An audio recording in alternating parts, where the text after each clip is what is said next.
You ever find yourself scrolling, you stop on a video, and you get this weird knot in your stomach? That little voice in your head asking, wait, is this even real? If you have, you are definitely not alone. It feels like the very idea of truth, what we can see with our own eyes, is starting to crack. And our brains, well, they're glitching, trying to keep up. Today, we're going to dig into why this is happening and explore a really fascinating and kind of scary idea called reality apathy. All right, so to really get a feel for what we're up against, let's just jump right in and play a little game.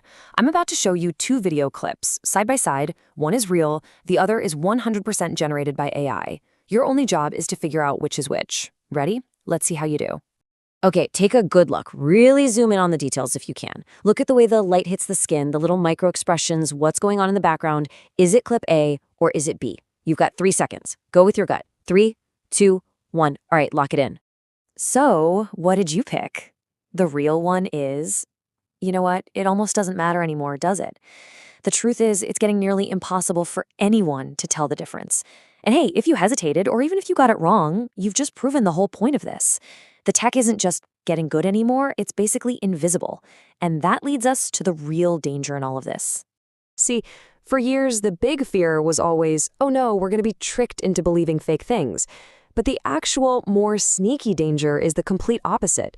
It's the risk that we get so overwhelmed by fakes, so full of doubt, that we just stop believing in things that are actually real. It's this exhaustion, this burnout from trying to figure out what's true that is reality apathy. So how the heck did we get here? I mean, it feels like just yesterday AI video was clumsy and weird looking. How did it make this massive jump to being basically undetectable? To get that, we need to pop the hood and look at the tech itself. For the longest time, our brains had these built-in safety rails. It's a concept called the Uncanny Valley.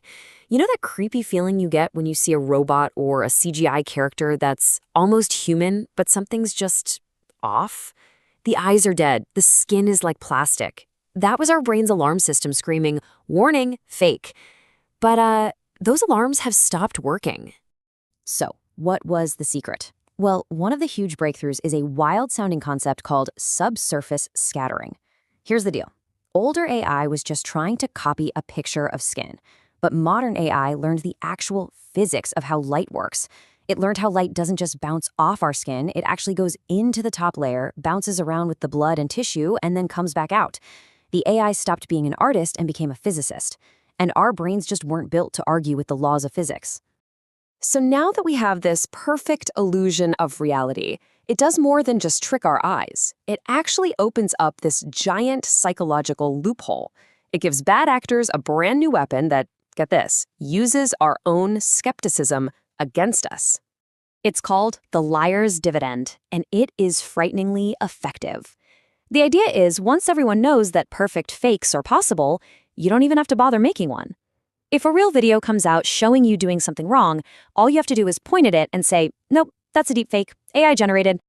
And just like that, you've planted a powerful seed of doubt.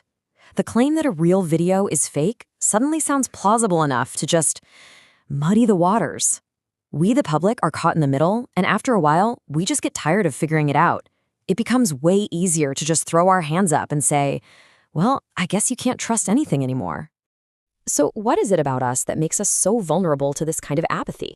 Why are our brains so quick to just give up the fight for truth? Well, it turns out our brains are hardwired for one thing above all else: saving energy. There's this great concept called cognitive load theory that explains it perfectly. Think of your brain's working memory like the RAM on your computer. You've only got so much of it.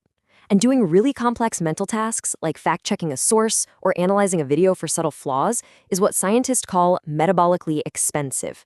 It literally burns brain fuel. So just imagine your brain is trying to find the easiest path, right? On one side, you have critical thinking. That's a serious workout. It's high cognitive load, you're checking sources, questioning your own biases, weighing evidence. On the other side, you have cynicism, just saying it's all fake. That's the shortcut. It's metabolically cheap. It doesn't cost your brain much energy at all, and it gives you this little satisfying feeling that you're too smart to get fooled. It's a lazy shortcut, and our brains love it. Okay, I know. This all sounds incredibly bleak. So is that it? Is reality just broken for good? Well, maybe not, because the very same technology that created this mess is also being used to try and fix it. We're starting to see some really clever solutions, like cryptographic watermarking, or what some call content credentials. So imagine every new phone or camera automatically puts a secure, unfakeable digital fingerprint on a video the exact second it's recorded. This completely flips the script.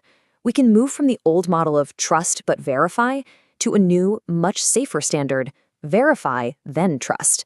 You don't have to guess if something is real anymore. You can just check its digital birth certificate.